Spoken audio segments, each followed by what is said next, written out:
Hey. What's going on, my friend? What's going on? Oh, wow. Something's going on. Oh, sorry. What's going on, my friend? Apologies. That I was, had to do a little applause. You know what I'm saying? oh, why's that? I don't know. It's just because it was an opening. It was like, no, it didn't work out. Never mind.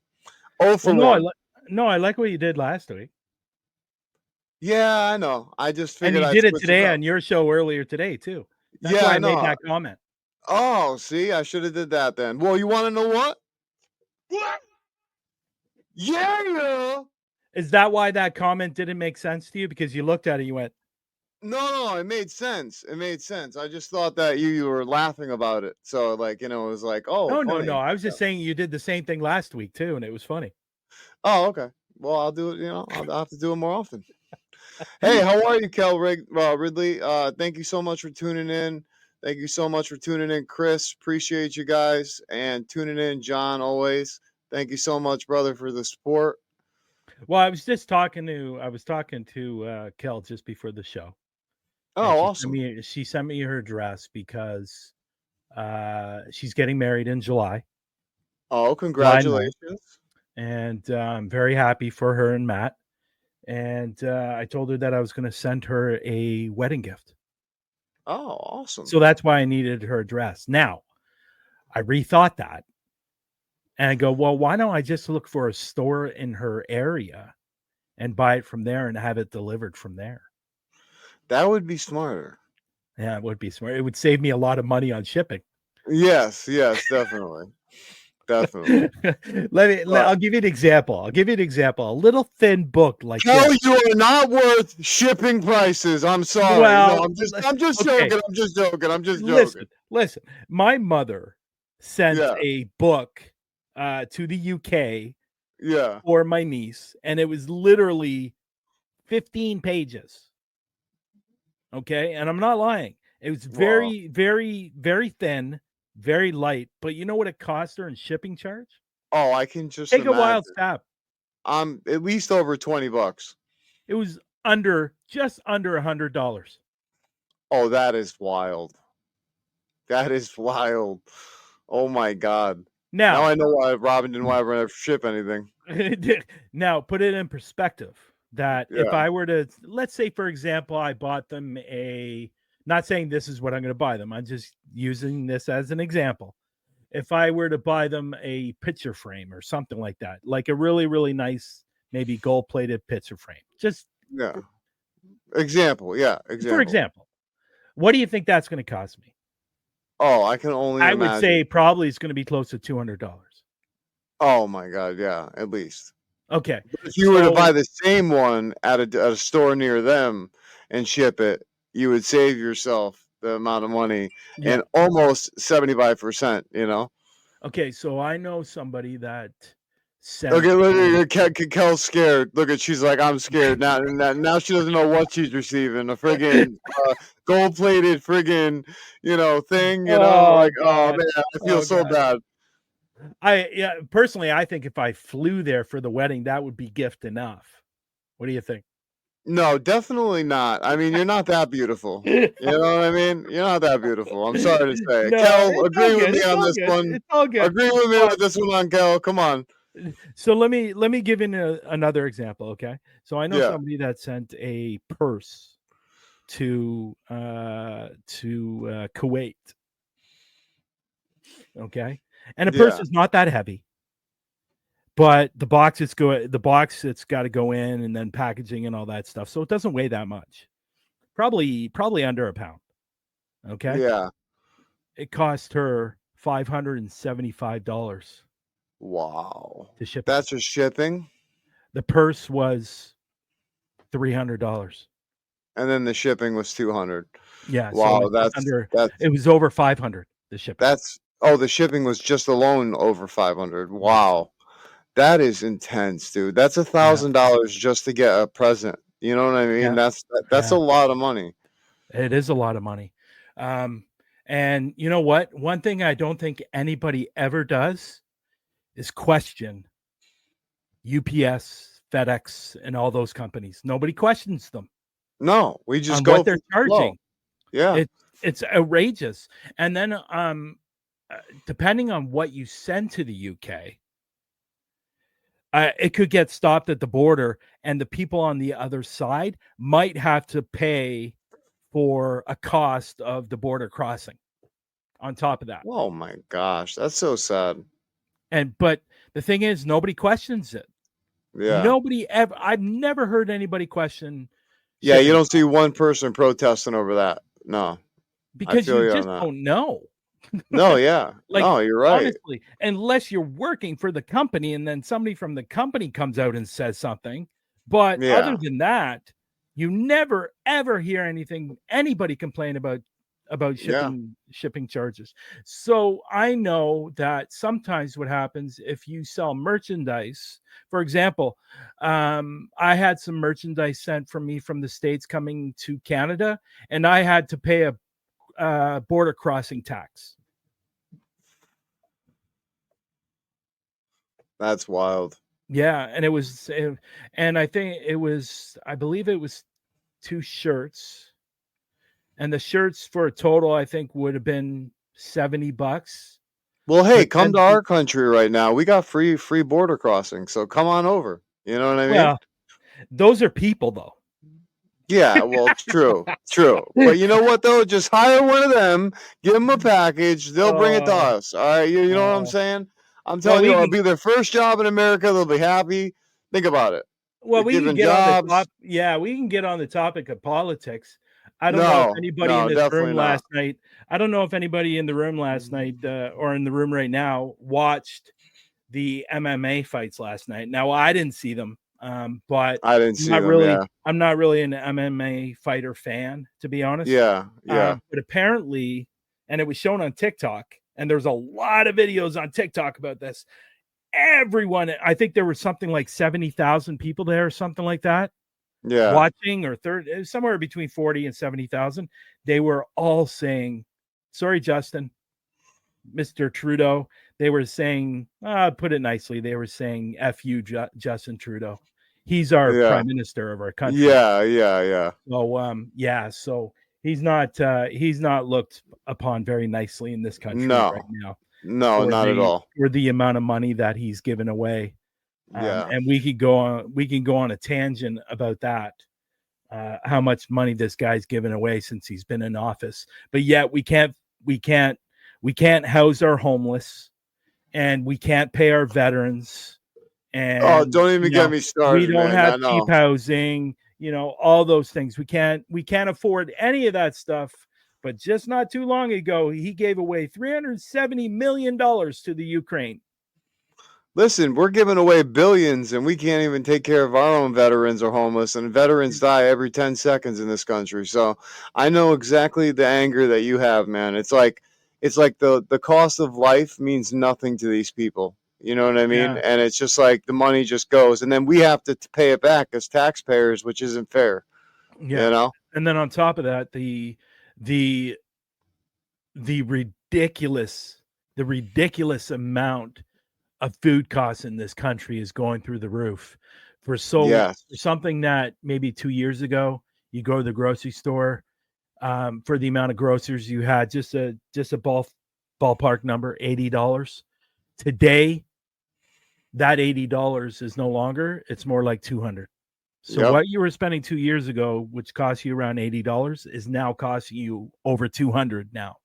Yeah. And it's just absolutely crazy what's going on in this country here. And I'm sure it's the exact same in the States, but Yeah. it's just the price of living is All for this whole jumping war thing. All for this jumping whole through the war roof. thing. Yeah, all for this whole war thing and for the wrong people being in office giving to the wars instead of giving to the right people, which is their own.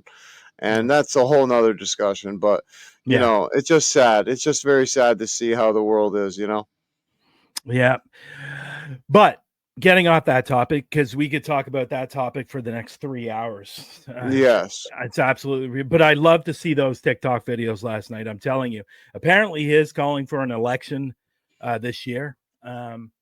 So be sometime in November. I don't imagine he will be in office. I'd hate to be But him. Yes. yeah, but I think he's going to lose big time. But anyways, other than that, you had a great show today. You and Jonathan had a great show with Nancy Thames or Thames. Thames? Ta- I don't even want to say it because I forgot how Thames she or said this. Thames? It's Thames. I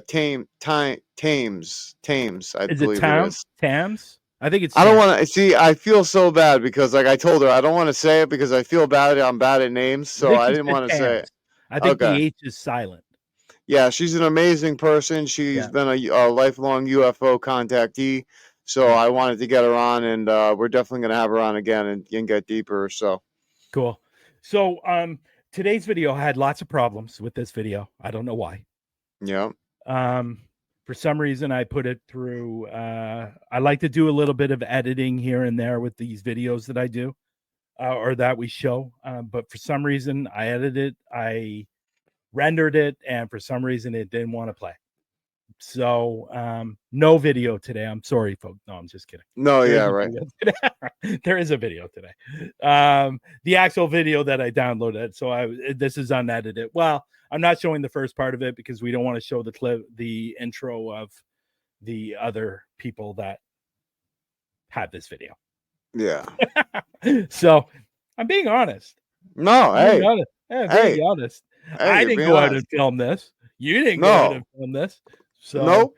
But you know what? I really, really want to show the motive at some point down the road, which was my initial video that I wanted to start with. So we will play that video down the road because I think people will really, really enjoy the motive about that kid that unfortunately took his parents and his sister's lives. But this guy today, this guy's a crazy one. Yeah, well, it's what we say every crazy. Week. He's crazy. Yeah, he's crazy. And you know what? He's 78 years old right now, and he does not look good. No. And you know what? Hey, that's what happens. Karma comes around. Yeah, he doesn't look good at all. I'm looking at him right now. He's 78 years old, but he looks like he's about 99. Yeah. So he does. he looks bad. He looks really bad. So this guy was born November 22nd in 1945. He is now the age of 78. Now, from what I understand, from what I was reading on different articles, he has possibly killed over 50 people between the years of 1975 and 1990. They think it's over 50 people. Now, I noticed I read one article. He's only been charged with 2 counts, but I thought he was charged with 3 of the murders. Obviously, we're going to watch the video. But obviously, this man is never getting out of jail. He's going to spend the rest of his life in jail he's looking 99 years old right now. I'm wondering if he's even going to be much longer, to be honest. So he was actually apprehended on April 1st, which is kind of ironic, April Fool's Day in 1990. Yeah. But we're going to show this video today. It's good. Obviously, what this guy did was not good. You Americans. Now, I will say this. This is not a bashing of the UK this week. No, it's a bashing of US. It's great. It's an American. Yeah. It's to show how crazy we really are. Yep. Yeah, I love it. I love it. I love it. Well, I think we both know that Canadians are not far off because of what we showed about 4 weeks ago or 3 weeks ago. So yeah, have a great show. Thanks, Kelly. Does that mean you're not staying? Yeah, she's fed up with us now because she found out about her picture frame. It's over with. Sorry. I would never give anybody a picture frame for a wedding gift. Let's just get that out. I already know what I'm going to get them. I thought about it last night. So nice. And it's going to be nice. They're going to like it. But I want to wish them both of them best of luck in their marriage. Yes. Not a fan, to be honest. Of marriage. Of marriage. Okay, yeah. So you had to verify that last part. Not a fan of marriage. Yeah. No, I'm just kidding. Marriage is great. Yep. Yeah. Yeah. You had a rough time with it. So yeah, let's move on. But anyway, this guy is serious. He's another crazy, and I'm excited to see this. So let's pull this up and let's get this started. Let me ask you, is that your this guy's crazy? Is that your Yeah, that's this I don't guy's even crazy. know that's your, that's your description or your I don't know. Anyways, let's just play the video. Oh my God. What am I trying to say? It's like, is That's that my your motto. No, I'll think about it. I'll think All about right. it in the show. All right. Okay, here we go, folks. Robert Ben Rhoades, the truck stop killer. Across the nation, a serial rapist targeted unsuspecting women. It was only a matter of time till his dark urges raged out of control and led him to murder. He followed a path so random it was impossible to trace, and all that tied him to his crimes were his access to the highways and a bizarre sexual fetish. I'm Jim Kallstrom, former head of the FBI's New York office. When investigators believed the suspect had committed dozens of murders, the FBI was determined to put the brakes on his nationwide rampage.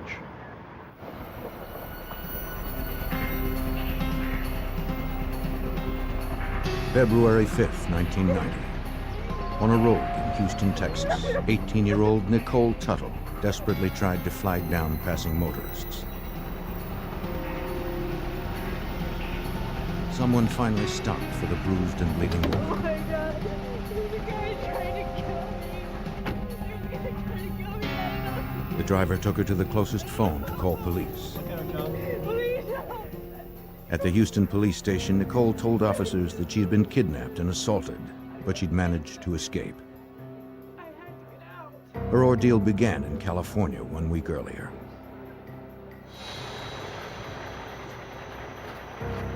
On January 29th, she hitched a ride from a trucker at a rest stop. He said his name was Dusty and that he was headed east through Arizona. After a few hours on the road, she fell asleep in the back compartment of his truck. It seemed that was exactly what he was waiting for. He climbed in back and overpowered her. Before she was fully awake, he chained her to the walls and gagged her with a horse bit. The trucker whipped her and pierced her with pins and fishhooks. He also raped and sodomized her. Nicole told police that she was chained inside the cab for 6 days. Her ordeal didn't end there. Inside his Houston apartment, the trucker allowed her to bathe, then chained her to the bed and raped her again. She watched helplessly as he approached her with a straight razor. He pressed the blade close to her scalp and began to slice off her hair. After 3 hours, he forced her back into the truck. This time, he failed to bind her. When they stopped at a brewery, he left her alone as he walked inside to sign for his new freight. Do you know how many days that you were in the truck? Nicole knew this might be her only chance. Where did you... She ran for it, still wearing a dog leash around her neck. I needed to go to California. Houston police stopped a trucker in the area whose rig fit Nicole's description. Hey, Nick. She said he was not the man who attacked her. A background check revealed no outstanding warrants or convictions, so police released the trucker. Nicole told the officers to stop searching. She was too frightened to testify against her attacker. She just wanted to go home to California. On February 5th, the same day that Nicole escaped, another young woman was on the highway thumbing for rides. Just 15 miles away in Pasadena, Texas, 14-year-old Regina K. Walters was running away with her new boyfriend. Her parents were divorced, and Regina usually stayed with her father in Houston. She'd been visiting her mother for a few days when she fled and began hitchhiking. Whether she was following the lead of her new teenage boyfriend or just testing her independence, a trucker soon stopped for the pretty young girl.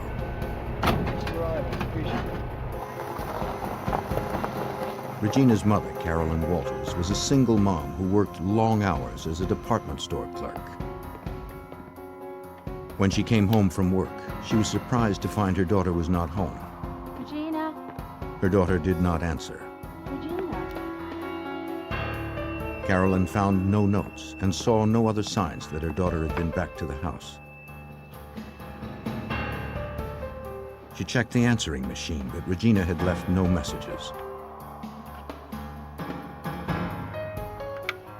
Carolyn called her daughter's friends and Regina's father in Houston. Hello, Chris. No one had heard from the girl. Is Regina there? The distraught mother reported her daughter as a missing person to Pasadena, Texas police. I'm Detective Jackson. How are you? She spoke with a detective from the juvenile section, providing the officer with Regina's description. Her 14-year-old daughter was about 5 feet tall, weighed 95 pounds, and had long, curly brown hair. The detective asked Carolyn what steps she had taken so far to find her. Has anyone heard from her? Carolyn had posted missing persons flyers, but no one had yet responded. The worried mother hadn't heard from her daughter since they argued 2 nights before. At 9:30 that night, Regina told her mother she was going to visit a friend. I just think you ought to stay home tonight. When Carolyn objected, the girl insisted she would be right back. No, it's not. Well, I want... Regina, what? Against her better judgment, Carolyn relented, trusting that Regina would call if she stayed out later. But you can go ahead. Though the young teen had a history of running away, she always returned on her own. Anybody about her parents or where she is right now? Her mother believed this time was different. Does she have a boyfriend? Pasadena, Texas police detective Suzanne Jackson of the Juvenile Division was assigned the case. She understood Carolyn's concern. Several days passed, and Regina would normally call her mom when she would leave home and let her mother know that she was okay and that she was just out. She would be back when she was ready to come home, and she had not done that.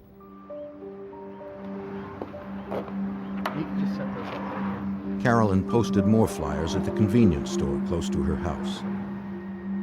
She held out hope that her daughter was unharmed. Maybe she was simply staying with a friend. Along with Regina's photo and description, Carolyn offered a reward for information on her daughter's whereabouts.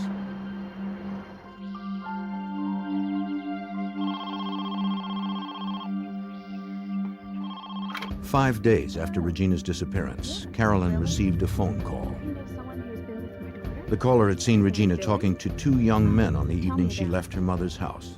Okay.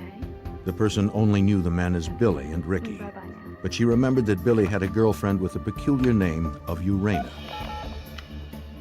Carolyn immediately called police. Speak to Detective Jackson, please. The following day, a second caller gave Carolyn the address of an apartment where he had seen Regina at a party 2 days before.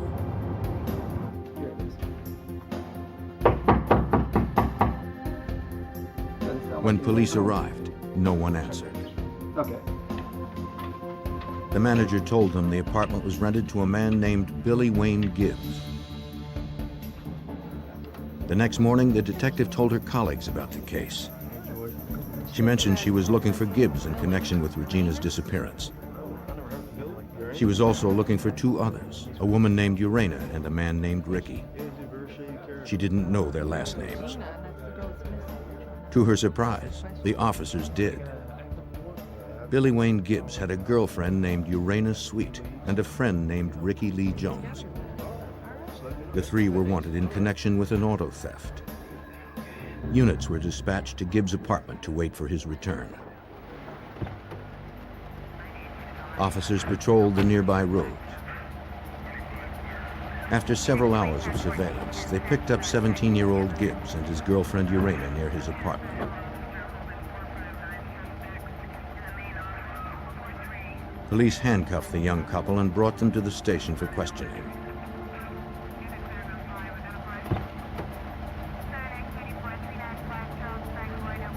The third suspect, Ricky Lee Jones, was still at large.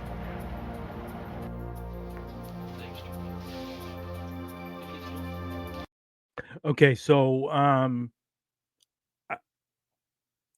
do I say this? So I guess from now on, I'm going to actually watch the documentary because this seems like it's more like a show than an actual documentary on this guy. You know what I mean?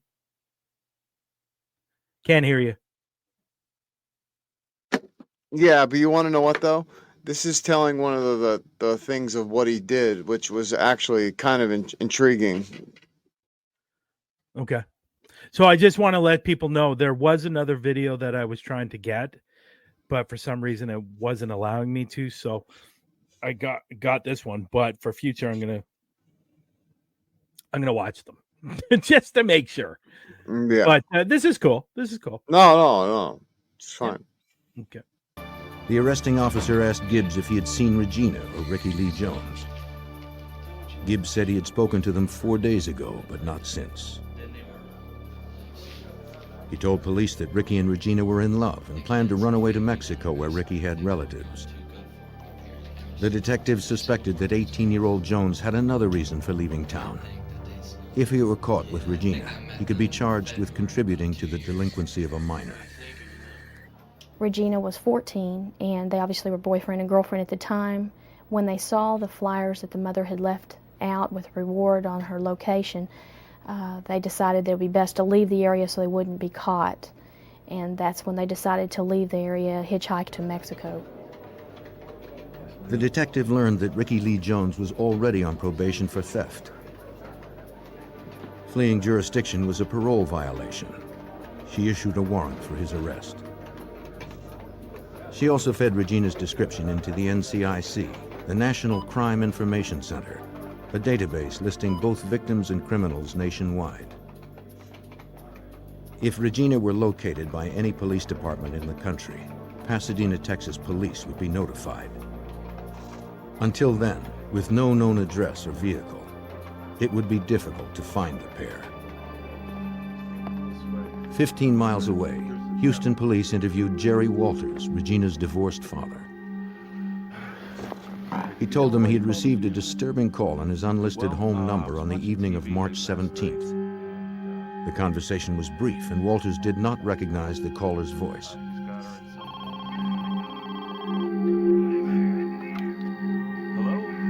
The man asked, "Are you Regina's father?" When Walters replied yes, the man told him he knew where to find Regina. He said she was in a loft of a barn, and that there had been some changes. He had cut the girl's hair. Regina's father asked if she was dead or alive. The caller hung up without answering. Detective Jackson asked Southwestern Bell to trace the call. The company told her it would take several days. Police would simply have to wait. Aside from the phone records, the trail of the missing 14-year-old and her boyfriend was stone cold. In March of 1990, Pasadena, Texas police detective Suzanne Jackson continued her search for 14-year-old Regina K. Walters. The girl hadn't been seen since early February when she left a friend's house with her 18-year-old boyfriend, Ricky Lee Jones. The detective's only lead was an anonymous phone call made to Regina's father on March 17th. The call had yet to be traced. On the same night Regina's father received his call in Houston, her mother in Pasadena, Texas also got a call. Hello? She recorded the conversation as police had advised.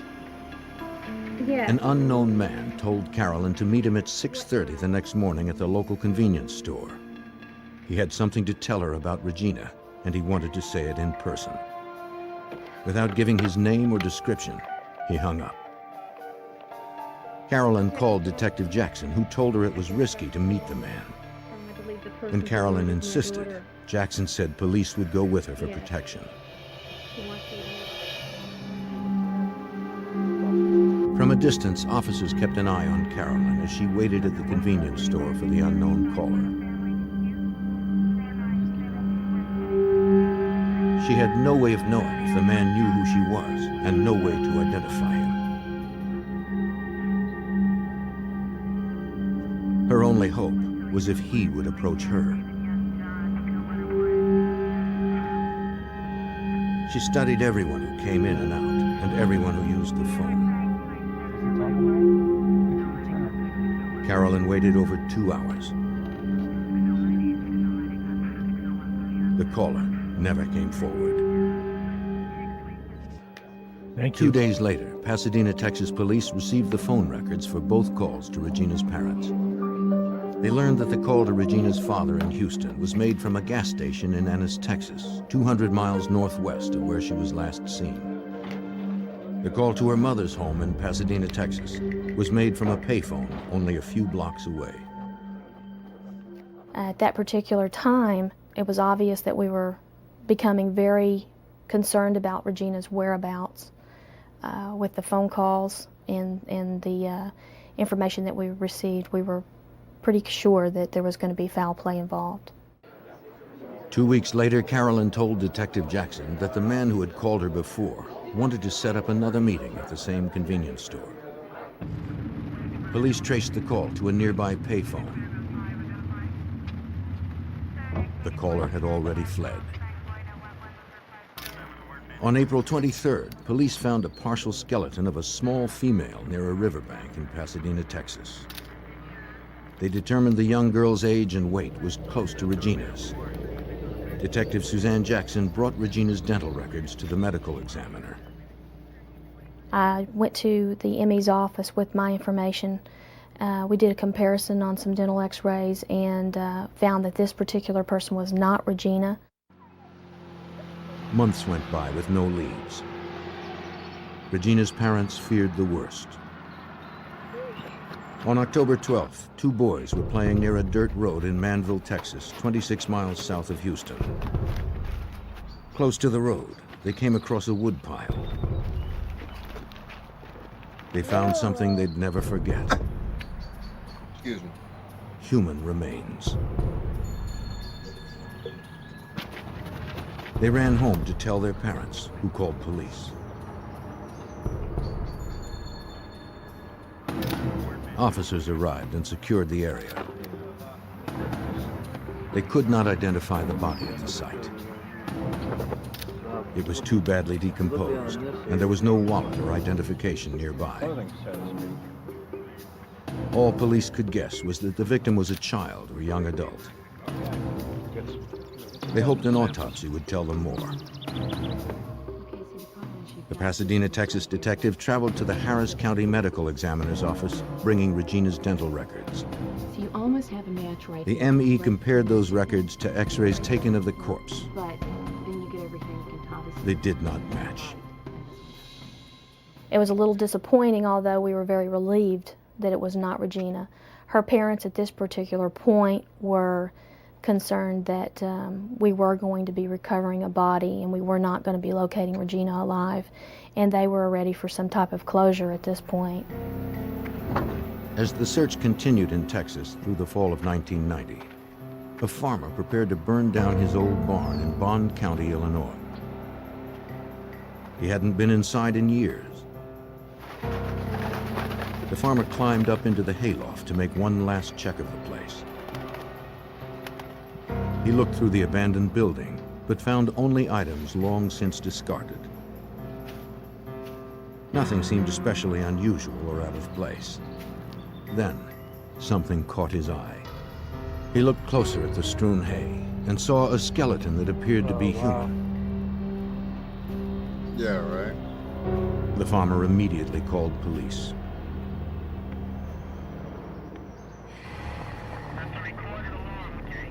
In October of 1990, as Detective Jackson hunted in Texas for 14-year-old Regina K. Walters, a decayed body was found in the hayloft of an abandoned barn in Bond County, Illinois. Agent Mike Sheely of the Illinois State Police responded to the scene. I had received a call from the local sheriff's office in Bond County, Illinois, and they had instructed me that they had found a body in a rural setting near the Interstate 70, which is a major interstate that travels through Bond County. Crime scene technicians conducted a thorough search of the barn. No clothes were found on or near the body. There was no wallet or other ID. They did find a single white thread close to the bones that seemed too new to have been in the old barn for long. Police photographed the remains from various angles. They found baling wire that matched the wire wrapped around the corpse's neck. Some hair remained on the head. Because the skull was so small, police believed the victim was probably a child. The people of nearby Greenville had not seen a murder in 10 years. The anonymity of this crime was especially disturbing. Police had no way of knowing if the victim was from the area or just dumped there by someone passing through on nearby Interstate 70. At first, they weren't even sure of the corpse's age or sex. Forensic anthropologist Mark Johnsey was called in to conduct an examination. He made several discoveries that helped Illinois State Agent Mike Sheely begin to identify the victim. Mark was able to determine that it was a young female between the ages of 14 to 16, her approximate weight, which was 90 to 110 pounds. There was indication that her hair had been cut. The distal ends had begun to grow again, but the forensics had told us that it was recent. The cause of death was determined to be strangulation. The killer had almost severed the victim's head by twisting baling wire around her neck 16 times. That's what we found. From the condition of the joints and vertebrae, Johnsey discerned that the girl was killed almost a year before. Hi, Joanne. Hey, Joanne. A forensic scientist analyzed the white fiber found close to the body. Maybe it would yield a clue to what the young girl or her murderer had been wearing. He determined the fiber was mostly cotton, but it didn't come from clothing. It likely came from a towel. Searching the National Crime Database, State Agent Mike Sheely listed the Illinois Jane Doe as a white female, 14 to 16 years of age, probably killed as early as September 1989. We were alarmed to find that there was 950 matches with the age group and the category and the time frame, which made the task very difficult to begin the identification process. He narrowed the field to about 100 by specifying the victim's time of death closer to the spring of 1990. The investigator then sent teletypes to law enforcement agencies working those cases. The detective investigating the disappearance of Regina Walters in Pasadena, Texas, received the teletype on October 16th.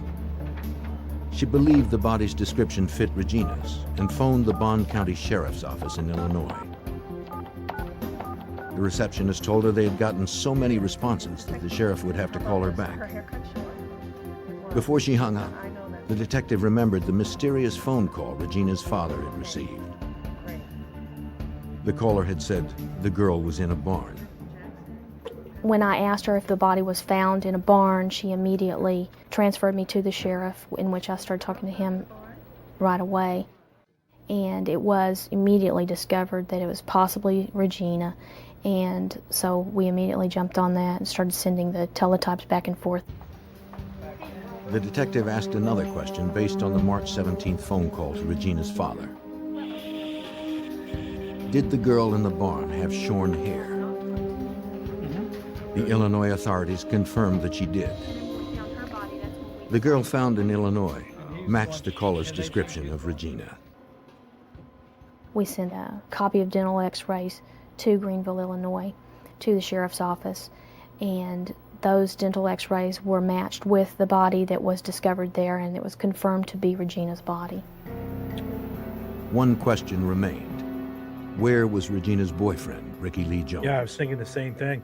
Yeah. Detectives called on the FBI for help. Special Agent Mark Young, a behavioral expert in the Houston field office, was assigned as case agent. And I tried to go in and contact every person that had any involvement with Ricky or Regina. I wanted to see if there was anything that they mentioned that would have proven valuable to locating Ricky. At his former high school, Pasadena, Texas detectives also continued to pursue Ricky Lee Jones. That's right, you did. What do you call it? Just a second, please. A guidance counselor said that Jones had not been enrolled in school for the past year. He was in school last. Well, okay. Do you have any information I need? She had little other information about him, though she did provide his last known address. He's pretty old. It was the home of Jones's family. His sister Tammy was the only one there. She said that no one in the family had seen Ricky for over a year. A year? You haven't seen him in a year? They had written him off as a bad kid, believing he'd end up in prison. A year? And The detective asked if they had relatives in Mexico. Tammy said her mother had some in Matamoros, just south of the Texas border. have you seen her? Jackson showed her a photo of Regina, but Tammy didn't recognize her. Okay, that's the last time. Has he left? Ricky was already listed as wanted because he had violated his probation. So we felt like maybe he was afraid to come home if he did know anything about Regina's disappearance and her death. We were in fear that he may not want to call and tell us what had happened or may be involved himself. As Special Agent Mark Young pored over the details of the case, he developed a profile of Regina's killer. The agent determined that 18-year-old Ricky Lee Jones probably did not commit the crime. If Ricky Lee Jones had murdered Regina, he would have done it in a fit of anger, and that would have been reflected in the crime scene, and you didn't see that. It was a very controlled, purposeful crime scene. You got the impression that this is an older person, a white male, a traveler, truck driver, traveling salesman, somebody that had a reason to be across the country. The fact that the barn was close to an interstate supported Agent Young's theory. The crime scene told the agent more about the sadistic murderer. He had stripped off Regina's clothing, killed her slowly by strangulation, and most notably, had cut Regina's long hair. Whoever did this crime was doing things beyond what was necessary to perpetrate the crime. Maybe a sexual predator or sexual sadist, a person that had other offenses also. Investigators were alerted to another crime in the town of Marshall, Texas, 200 miles north of Houston. Partial skeletal remains of a young man were found, washed up on a creek bank. The skull had been perforated on the left side by a small caliber firearm. Though there was little evidence to positively identify the body, the victim's age and location led police to conclude it was probably Ricky Lee Jones. I came to the conclusion that there were no other leads to cover in this case. For all intents and purposes, the case was closed in our division. We had nowhere else to go. To investigators, it looked like the man who had killed Regina K. Walters and her boyfriend had gotten away with murder. As the hunt for a sadistic killer ground to a halt in Pasadena, Texas, 1,000 miles west in Arizona. I'm not trying to make a joke out of this or something like that, but he was cutting their hair. Yeah. Do you think he wanted to be a hairstylist, or? You know what? I was thinking the same thing. To be honest, like, why would I'm you not making a joke of this, but No, you no, know, no. why are you cutting the hair? Yeah, why? No, but you want to know what? He could be doing it because he could be keeping it as a souvenir. Yeah, but you think he would take a piece of clothing, a jewelry, or something? Not their hair. Like, I don't I don't know. understand. Like, People are sick. I People know are there's sick. I know there's a lot of. I've heard this before. Them cutting their hair. Like, I just think it's an odd thing to take because it smells Yeah. after a while. Well, yeah. But do you think he had a fantasy of being a hairstylist, or I don't know? I mean, I don't know. Maybe It's weird. only you. Only you. Authorities Yeah. encountered a problem on No, their I own wouldn't say highways. that, but I used to An be a Arizona hairstylist, highway so- patrolman was at the end Oh. of his shift when he came across a tractor trailer parked on the side of an interstate on-ramp. The rig had to be moved. It was a hazard to passing motorists. He noticed the lights were on and the engine was still running. there? As he approached the driver's door, Officer Michael Miller recalled that a man suddenly burst out of the cab and immediately spread his arms against the truck. And I asked him, I said, "What's going on?" And he said, "Nothing, officer, we're doing just fine." He said, "Just no problem.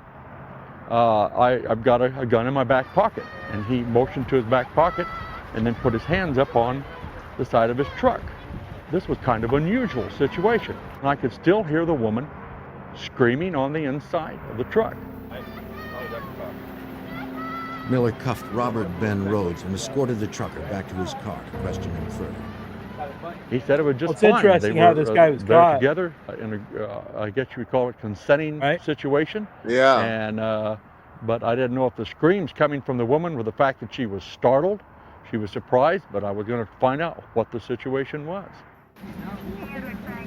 With Rhodes's hands cuffed behind his back, Miller seatbelted him into the patrol car. The officer returned to the truck to check on the frantic woman. He found her handcuffed to the walls by her wrists and ankles. The patrolman assured her she was no longer in danger. I told her, "Ma'am, you're going to need to remain here until I can get some help out here, because this is a criminal or a crime scene, and some detectives are going to have to look at this." I said, "Just remain calm. This man is not going to be back to bother you again. Just remain calm." I left the truck and moved back to my patrol car. Miller returned just in time. Rhoades had maneuvered his cuffed hands in front of him and released his seatbelt. He was about to open the car door. The officer quickly recuffed him. There is no actual routine stop out there in the road that no matter what you come across Almost out got there, away. you never know who you're dealing with. And it kind of sent a chill up my spine to know that if this man, as cool as he was, could have probably killed me and the girl at the same time and still been on the road. But you can't open the back doors from the inside, Police can from you? the You town can of only Casa open them Grande from the arrived on outside, the right? scene. Well, not where I'm They from, freed at the least. woman and transported her and Rhoades to the police station for further questioning. Inside the truck, they found a gruesome array of torture tools. Chains that attached to rings welded to the back of the sleeper compartment, fishhooks, bloody towels, a horse bit, and a briefcase filled with the implements of a sexual sadist. They also found a camera in the briefcase, along with several hairs that did not belong to the woman found in the truck. Casa Grande Police Detective Rick Barnhart led the investigation. Robert Rhoades had what I refer to as a rape kit in his truck. He had all kinds of paraphernalia. He had long sticks with clips on the end where he would draw and quarter his victims. He had whips. And just based on that, I knew Robert Rhoades was a predator. Just north of Phoenix at the truck stop. The woman I don't know, found the chained girl in the back. Rhodes's truck was 27-year-old Probably wouldn't Kathleen give that Vaughn. away either. Right. She told the detective she had been picked up about an hour earlier from the Rip Griffin's truck stop north of Phoenix. He was trying to rape me. When she dozed off in the sleeper compartment, the trucker climbed back, assaulted her, and chained her to the walls.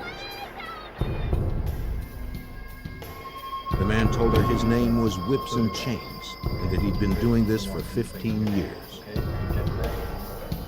Police photographed Even her told her injuries, how long he's been wrist doing burns from the handcuffs, That's crazy. and welts from the beatings. She tried to fight off her attacker, but her hands were chained. All she could do to defend herself was to bite him. She managed to injure his left shoulder enough to distract him from raping her. Kathleen agreed to press assault and kidnapping charges, but Detective Barnhart believed she might be problematic for the prosecution. My interview with Kathleen was really sort of bizarre. She would talk about this reality, this terrible assault that she endured, and then periodically she would revert back to a story about her traveling across the country to see the president. Oh, wow. She told me she wanted to give the president a microchip, and she talked about the underground prison where no one escapes from. And all this time my heart was sinking because I needed Kathleen to tell a very lucid story about the horrible incident that happened to her. The detective asked trucker Robert Ben Rhoades for his version of events. Rhoades said Kathleen was crazy and described her as a lot lizard, a trucker's term for a woman who trades sex for rides. He claimed that she solicited him and that she liked it rough, though they never actually had sex. He refused to provide any details about what happened in the truck's sleeper compartment. He talked around the subject, never admitting to any crime. Can you please remove your... Police photographed Rhoades' wound. It looked like a bite mark on his left shoulder, just as Kathleen had described. Rhoades claimed he sustained the injury while loading his truck, but Detective Barnhart believed Kathleen's story. She told me she tried to bite his throat, but he moved and she bit him on the left upper shoulder. And we've got a photo of her bite mark, and her story completely corroborated, what happened in that sleeper cab. Local prosecutors arrested Robert Ben Rhoades and held him for aggravated assault, sexual assault, and unlawful imprisonment. But their only witness, Kathleen Vine, suffered from paranoid delusions. You allowed to keep him smoke in behind your bars. They jail needed cell? additional witnesses. Right. Kathleen's claim that Rhoades had been kidnapping women for 15 years haunted Detective Barnhart. He entered Rhoades' name into the NCIC in case other agencies had reported similar crimes. As the detective pursued the case, it made headlines across the Southwest. A Houston police officer was among those who read about it. The trucker detained in Arizona sounded like the same man who was stopped outside of Houston earlier in the year. Police suspected Rhoades had held a woman captive in his truck for 6 days, raping and torturing her until she finally escaped. They were unable to press charges since the woman failed to identify him. Houston Police Sergeant Bomar described the case to Detective Barnhart. I was contacted by Sergeant Bomar. His was the case where the young lady escaped. I was fairly positive that Robert Rhoades was at least a serial rapist. I had suspicions that he might be a murderer. Since Rhoades had crossed state lines since his last crime, Detective Barnhart contacted the FBI to request assistance. He hoped that with the FBI's support, he could gather enough evidence of the trucker's serial sex crimes to build a case that would stick. Special Agent Bob Lee of the Houston FBI field office knew the place to start was in Rhoades' Houston apartment. He spoke to Rhoades' landlord. She had checked the apartment after the trucker's arrest and was horrified to find bloodied torture devices. Oh, wow. Based on That's her great. statement, That's Agent Lee great. secured a warrant to search the premises. We know that Yeah, all kinds of tools. serial rapists Yeah. often keep 2 of each. souvenirs from their victims, whether it be a piece of clothing or a piece of jewelry or whatever. When we went in, we found bondage paraphernalia, we found chains, we found handcuffs, we found a rack that someone could be tied to. We found a lot of women's jewelry.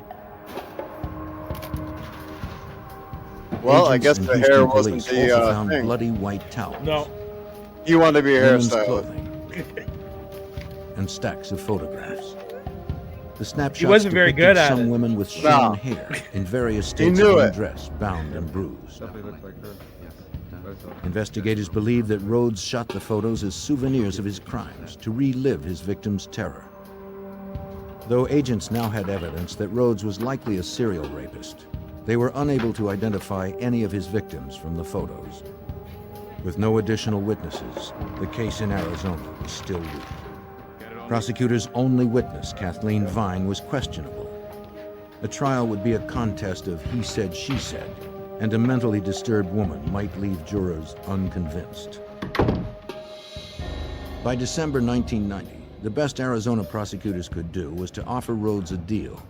6 years, including time served and work release eligibility, if he pled guilty to the charges against Vine. His attorney accepted. In about a year, Rhoades could be out on parole, stalking new prey. Unreal. By October 1991, a year after 14-year-old Regina K. Walters was found murdered in Illinois, her case remained unsolved. Special Agent Mark Young, an FBI profiler, predicted the murderer was probably a trucker or traveling salesman with prior sexual offenses. His signature behavior was to hack off his victim's hair. Agent Young spoke to area law enforcement agencies hoping they had open cases that might match the profile. One day, Bob Lee, who was an agent in the FBI on the Violent Crime Squad, overheard me talking on the phone to a police officer. And he said, hey, I had a case I had worked a few months back where a truck driver kidnapped a young girl and her head hair was cut just like you're saying. The victim's name was Nicole Her head Tuttle. hair? She had also been raped repeatedly and had escaped the day Regina Walters and Ricky Lee Jones were last seen alive, on Monday, February 5th, 1990. That same day, Houston police had stopped a trucker named Robert Ben Rhoades, who fit Nicole's description of her attacker. At the time, she told the officers it was the wrong man. Special Agent Bob Lee from the FBI's Houston field office recalled that Nicole later changed her story in the hospital where she was treated for her wounds. Later that night, she told the detectives that Robert Ben Rhoades was, in fact, the individual that had kidnapped her. When asked if she wanted to press charges, she told the police officer that all she wanted to do was go home. Lee also told Agent Young that Nicole was not the trucker's only victim. Rhoades was serving time in an Arizona prison for the assault of Kathleen Vine and was eligible for work release in just 3 months. The agent then described the search of the trucker's residence. And he said, we found some photographs in his apartment, some of his own pictures, with somebody else with short hair, who it seems like she was at a barn. The chilling photos portrayed a young girl at different locations, wearing a variety of seductive outfits. At the barn, she was in a black dress, shielding herself from Rhodes's camera. When I saw those photos, I said, this is Regina Walters. In order to verify that, I went to the family and I got several of their pictures, and there are facial characteristics and markings that exactly duplicated the pictures Rhoades took. The FBI began to build a kidnapping and murder case against Robert Ben Rhoades. They revisited the evidence from the search of Rhodes's apartment and found more photos of Regina. They also found several articles of women's clothing, including a black dress, which lab examiners confirmed was the dress Regina had worn in the photos. Illinois State Agent Mike Sheely was notified. He forwarded the evidence found in the Greenville barn to the FBI lab in Houston. Lab examiners discovered that the cotton fiber recovered in Illinois was consistent with the bloody towels found in Rhodes's Houston apartment, but the results were inconclusive since that type of towel was so common. Detective Jackson from Pasadena, Texas, met with agents Sheely, Young, and Lee at the Houston FBI field office to discuss what they needed for a solid indictment against Rhoades, not only for Regina's murder, but for crimes against his other nameless victims. With Rhoades nearing his release date, Illinois State Agent Mike Sheely knew they were racing against the clock. He was eligible for parole, and that he was actually eligible to work outside the prison almost on a release system. And so we were under pressure to have the indictments and to get him arrested on our charges. You have a seat here. Agents interviewed Rhodes's former Houston employer, Mike Eggleton. The trucking firm owner was not surprised to see him. Eggleton had been questioned by authorities about Rhoades before. A few years back, local police suspected the trucker of assaulting a woman in the back of his rig, but no formal charges were ever filed. The truck Rhoades had driven had been sold, but Eggleton provided its vehicle identification number, as well as Rhodes's trucking logs and fuel receipts.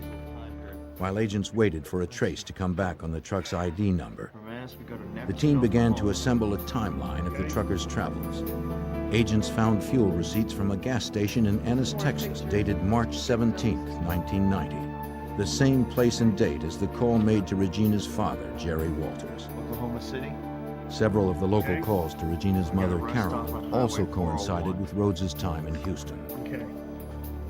One question about the calls remained.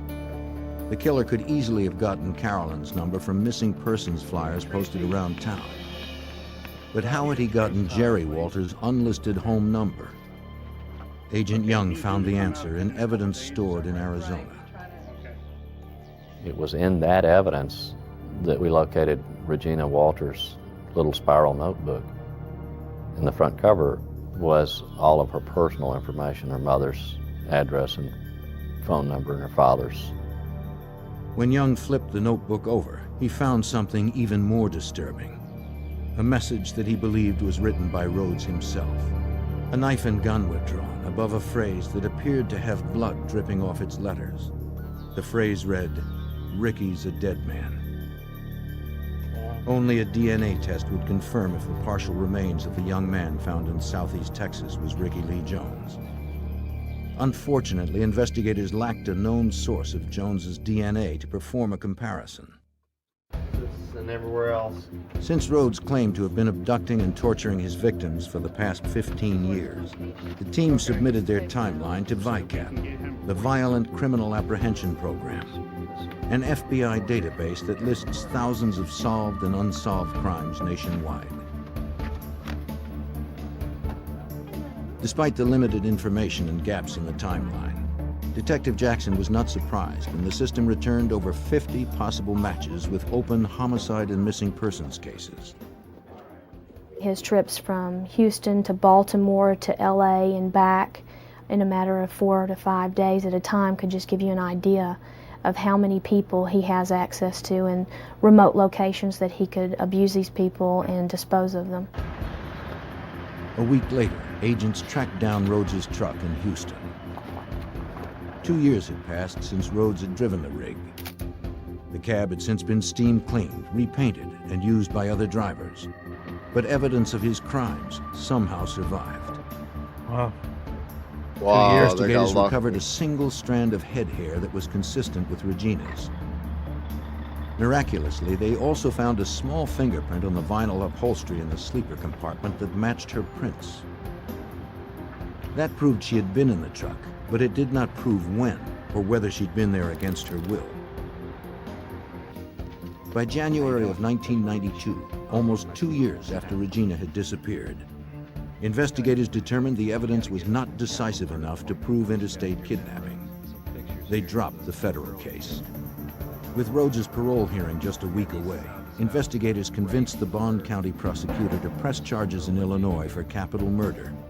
They knew the evidence was circumstantial, but they pressed on.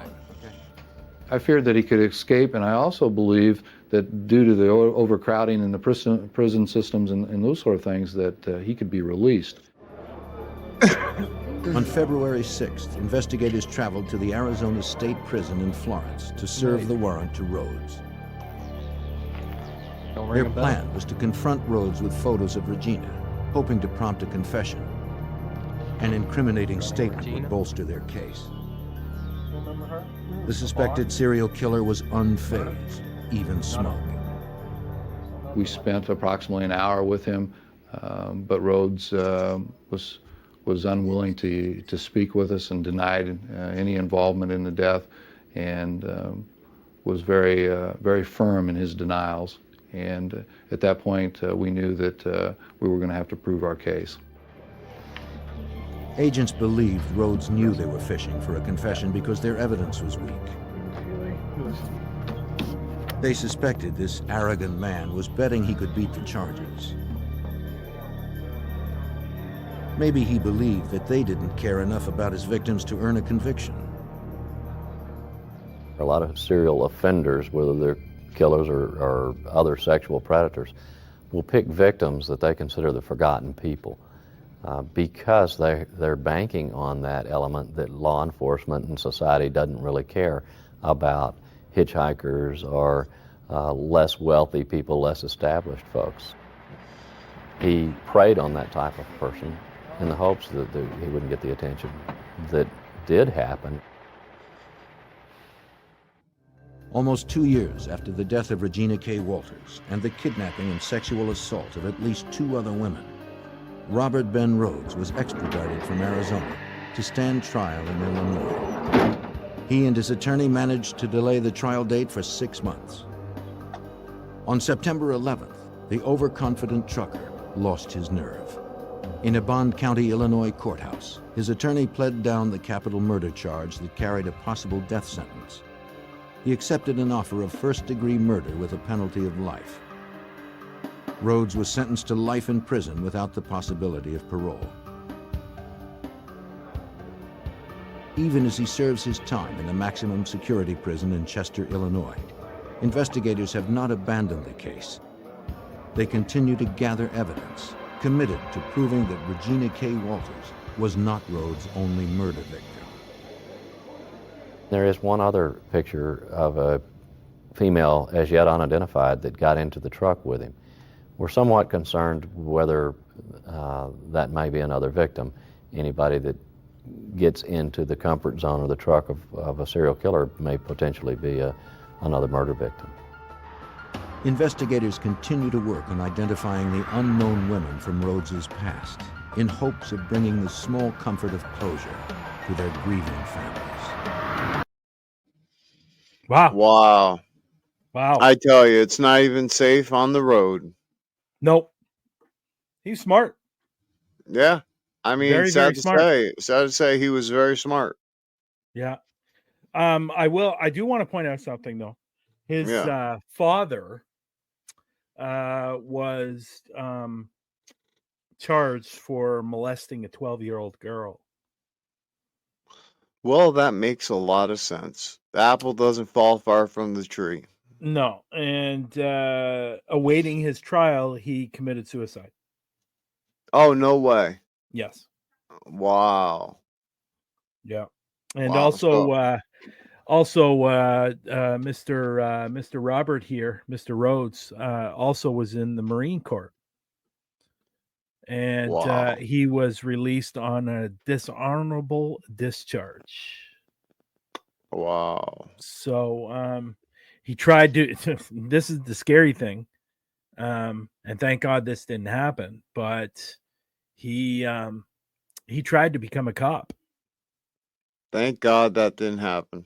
Yeah, and he didn't pass some tests, and that's why I think it was the psychological test he didn't pass. Whoa, no, really, right?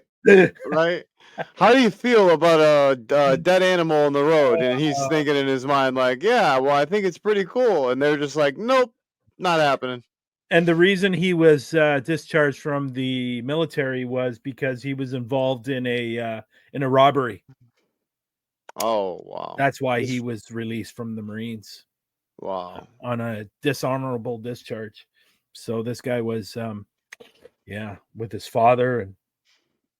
Yeah. Yeah. It's sad. Now the question is that I'm going to start saying every single week. I'm going to say this. Was he born to kill? Ooh. You know what? I think he was. Yeah.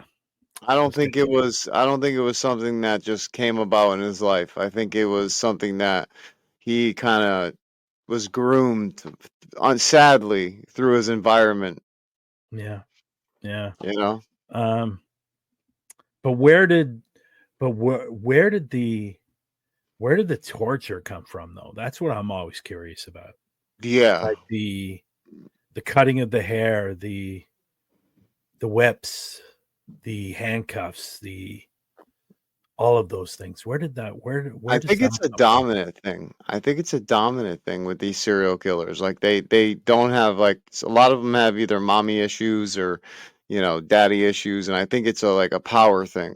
You know what I mean? It's like they have powered over somebody, And he was married, I think 3 times. His last marriage, he was verbally, physically, and sexually abused his 3rd wife. Yeah. And her name was Deborah Rhoades. So I believe that was his last wife. He was married 3 times. Yeah, this guy, like I say at the beginning, this guy's a crazy one. Crazy one. Yeah. Crazy. Yep. Crazy. And it's interesting. Now, like I said in, the beginning, this wasn't really, I guess it kind of was a documentary. It's more like a reenactment, but yeah. From now on, I'm gonna go through the video. Hey, but I liked it. I liked Did it. you? It told it told a good story, so I liked it. So it came out good. That's good. So is there anything you want to say before we log off? Yeah, exactly. I want to say case closed. No, not yet. You haven't even said your goodbyes yet. I haven't said my goodbyes yet, man. Okay, fine. I never said my goodbyes. Okay, let me say my goodbyes first. Yeah, I want to say thank your everybody. goodbyes first. I want to thank everybody that came in the room today, and thank you for all the comments.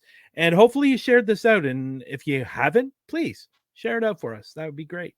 And absolutely, I want to say goodbye to everybody, and we will see you next week. I think next week's show, I think I'm going to do it on that guy from Canada. Okay, that's all I'm going to say. That's all I'm going to say. He's from Canada. I spoke about this guy a few weeks ago.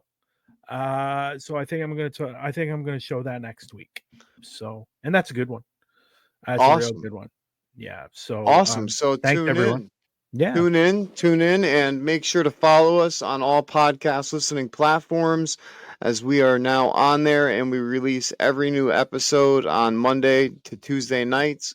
So make sure you check it out. And other than that, follow us on Parapost Network Central on Facebook. But I'm sorry to say this, Robert Ben Rhoades, but case closed. Crazy.